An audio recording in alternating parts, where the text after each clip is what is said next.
Welcome back to Partnerships Unraveled, the podcast where we unravel the mysteries about partnerships and channel on a weekly basis. My name's Alex Whitford. I'm the VP of Revenue here at Chanex, and this week I'm very excited to welcome our special guest, Luca. How are you doing? Great. I'm more than happy to be here. Thank you for having me, Alex. You? Yeah, All I'm really good? excited. I'm really excited to have you on. I think we're going to have a really fun conversation. Maybe for the uninitiated, you could give us a bit of an introduction into who you are and what you do. Sure, and with much pleasure, because coming from the south of Europe mainly, it's not so common to have this opportunity. So I will be more than happy to share some highlights. So my name is Luca Besana. I'm in the channel, so I've been working in the channel since the beginning of 2010. So it's almost 15 years, maybe something more that I'm in the channel. So I never left the role with various job roles from channel sales to channel account management, channel directorship.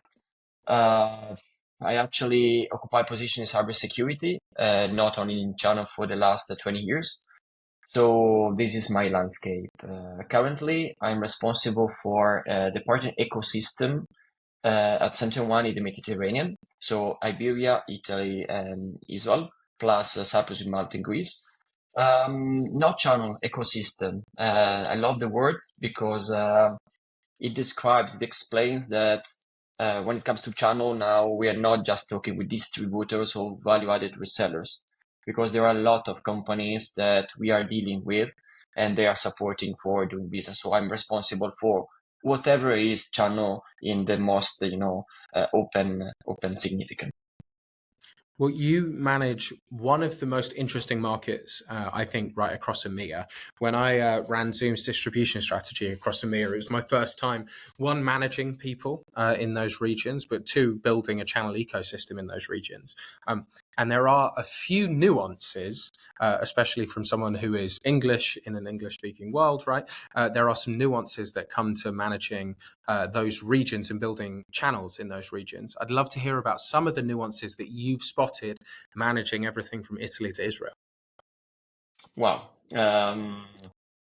You got it. And this is something we always, try to explain even to Northern Europeans. So, and I always don't like to end up saying we are different. So this is something that happens sooner or later. I don't like it, but actually we are different in that kind of it. Because if you put together the quality of a product and the relationship you have built in a country, probably the importance of the relationship in Spain and Italy is widely higher than compared to Northern Europe or the US even. So what I always love to explain is that our territory is driven by a relationship. So it's a relationship-driven business. Trust, local presence, for example, being there, being hands-on on a project together, are qualities that are at least important as selling a great product. And sometimes companies that maybe have the best product in a specific field, or the what we say the the best, they have the best story in a specific landscape whatsoever, they end up losing if they don't understand that. So being there, being local, understanding the mindset, understanding the language is extremely important when you deal in a market there. We probably share two different situations. One is the beliefs that we are big enough to be independent, okay, and this is equal for Spain, Italy, but even France.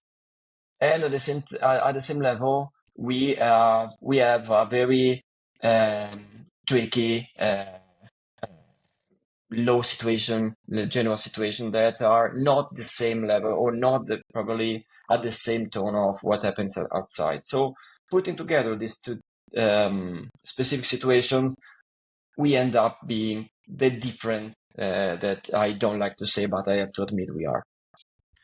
Yeah, it's something certainly I experienced as well, right? I think one of the things, and it was a bit funny working at Zoom during COVID, because suddenly I went from having 3 or 4 meetings a week with customers to suddenly having 3 or 4 meetings a morning with customers because everything's done online. And specifically, I saw a lot happen in the Middle East, a lot happen in Southern Europe. The business really suffered as a result because so much business was done face to face, which I think was something that it took me a little bit of time to learn how to therefore handle some of that different velocity of deals and different sort of negotiation styles. I know one of the things that I hear from a lot of leaders of those regions is that you end up having to sort of communicate and re-communicate these nuances. I think one of the things that I'd love to understand from you are what are some of the top sort of misconceptions that you see from people like myself who've never looked after that region in detail, where you sort of say, hey, I think this is the way the world works, and you have to sort of correct my belief. How do you sort of overcome some of those misconceptions? Well, let me do a very quick step back. Say it's not a misconception, but this is something for us is more important probably than elsewhere is the on-site meeting, for example.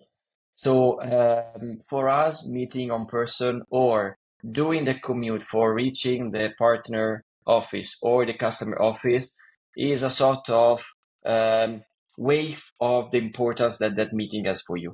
So in our mindset, if you don't have the energy or the willingness to commute and meet me in person, it means that you are not interested in that business enough.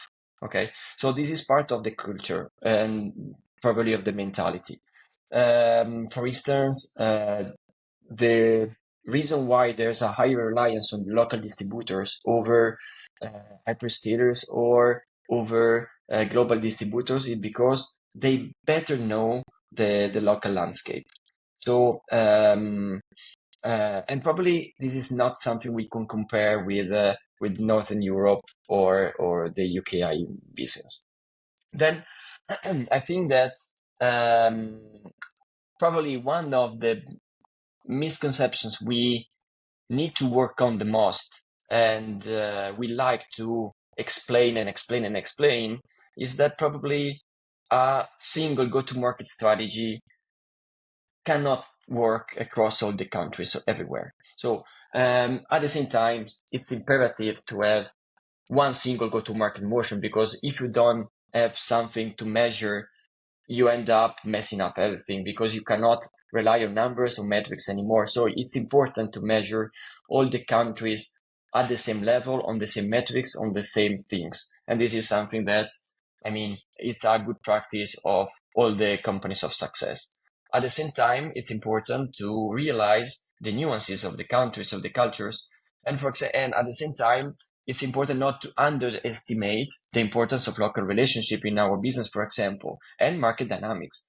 So if one hand, I fully understand how difficult it is for a company, maybe headquartered in the US or in the UK, to rely on the local assessment of managers, of business owners and something like that. At the same time, here, the weight of politics, relationships, carries really a significance that is not easy to explain, and but at the same time determines the success or failure of a real business strategy. Yeah, I think it's so critical to understand some of those nuances, right? And I think as someone who's been responsible for a broad region strategy, it really is you're so correct. First, you have to start from globalization, right? How do we build the same practice everywhere? Because if you get that wrong, the fundamentals will break apart. But then version two is then how do we go from globalization to localization, right? And I think where so many leaders get this wrong is they start with localization first. And then the problem is once it all weaves back up to global, it all works very differently. It's all very complicated. But if you can start with those global standards and then work down, this is where the best programs come from. And it's even sorry for bargaining, but it's important, and you let me realize something. Starting from the localization and going to the globalization open to a bias, which is the opposite. It's not sure that what's working Mediterranean or in South, so work in the UK, in the Nordics, or in the US. Because of the fact that we are so, let's say again, different, it's other way around. So, and that's why it's important to start from the globalization, address the most successful countries, and then start localizing, addressing even the more complex market like we are.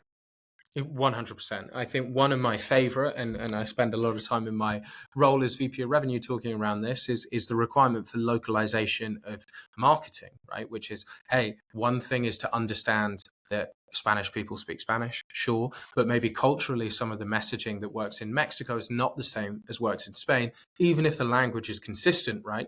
Because speaking the same language culturally is more than just speaking the same language phonetically, right? So I'd love to understand, because I know you really care about this topic. What does speaking the same language culturally mean to you? Well, it's definitely more than just knowing the language. So knowing the language means more than, speaking the same. It's more understanding how the business is conducted, as an example. What are the influences for buying decisions? So, well, are we sure that the way a contract is signed in Spain is equal in Italy, in France, or in the Nordics? So, for example, um, business negotiations in South tend to be more relationship based. Again, maybe it's not the product, maybe it's not even the financial process, maybe it's because we are in a relationship, or maybe because in my previous company I was of support, and so I gained some credits that you can or you won't use now. I know it sounds like crazy, but sometimes the reason why a contract is signed in South are far away from the product or the technology itself. And that's happened to be in very contrast with the more, let's say, transactional market, where decisions are made on financial, on techie, and are maybe easier to measure because they are not open to last minute nuances that can uh, scratch one deal, for example. Yeah, the nuances there culturally are so important to sort of build the right foundations of the sort of go to market strategy. But one of the foundations of go to market strategy is actually presence, right? Having physical people in the right countries. I know previously you've benefited from some of your competitors not having physical presence in key markets. How did that absence of personnel affect your ability to go to market? Well, I think this is something that in our region is instrumental to, get out the most the potential that our countries can offer. Let's stick to Italy and Spain. We are the fourth and the sixth countries in Europe for GDP, so the potential here is huge. But the vast majority of the business is SMB. The vast majority of the companies are not uh, European wide, maybe they're just local companies, and they want to speak local. But it's not enough for me to be local in terms to, let's say, in terms of vendor. We need to be local with emotion. So we need to have a distributor local, partners local, and we need to be able to speak the very own language of those. When we are able to demonstrate that the country is really important to us, and we feel the need to improve. So now, there is when the magic happens, and so we can think about seeing a real flywheel. But being present, being there is a real need, even for partners to invest. What I've seen in the last 10 years, and I mean, talking about the experience, partners really commit themselves when they see you there because it's a demonstration that the company you're working for really care that country. Again, like I mentioned before, I think you're not interested in a business if you don't commute to my office. I feel you're not interested in this country if you don't open your office if you don't have a person managing the business or opening the business there. And a lot of, again, talking about experience, I see a lot of major brands, a lot of major vendors, competitors or not, even on very wide scenario of my business opportunities that are maybe absent in a specific market. Let's say a company which is doing great on everywhere, but they don't have anyone in Italy. They will suffer in Italy because this lack of presence creates a real vacuum that competitors will feel sooner or later because the market is more keen in investing in who have invested in the country, but the best product in the field. Yeah, we talk a lot on this podcast, and I think I'm going to add another level to it based on your feedback. But we talk a lot about program, not product, right? I think the days of product being the key differentiator between businesses being successful are sort of long gone. Now we see so many products that are very, very good, broadly achieve 90 to 95% of the same quality. And so the thing that separates channel success is program, right? How well is your program designed? How much do partners want to participate? But I think the very last bit is personnel, right? What talent do you have within your organization to drive your program, to drive your product? And where is that personnel based, right? Are they, if they're all HQ'd in LA, well, congratulations. I'm sure you're going to do really well in the US, but that's going to be hard to play in Paris. It's going to be hard to play in Munich. It's going to be hard to play in Milan, because those regions need local support and they want proof that you are invested in that country.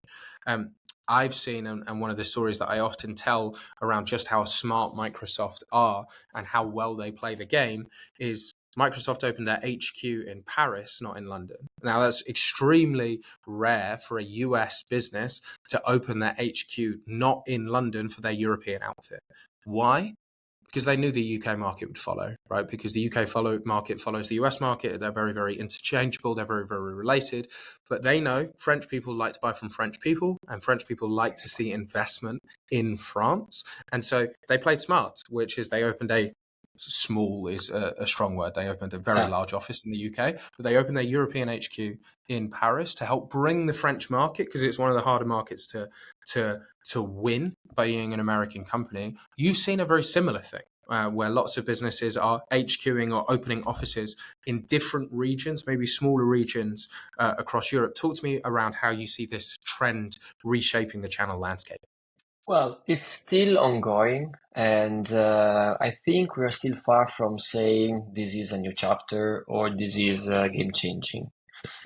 But what we are assisting to is that companies headquartered in Italy or in Spain are, or even in France, are, even if I'm less experienced on France market. So that's why we stick on Spain and Italy, which is what I master the most. So companies that are opening branches in other countries. So, and it's quite wider, even EMEA wise. So companies from the UK opening branches in Spain, in Italy, or hiring people, or opening real new branches, maybe are acquiring companies from the from the market.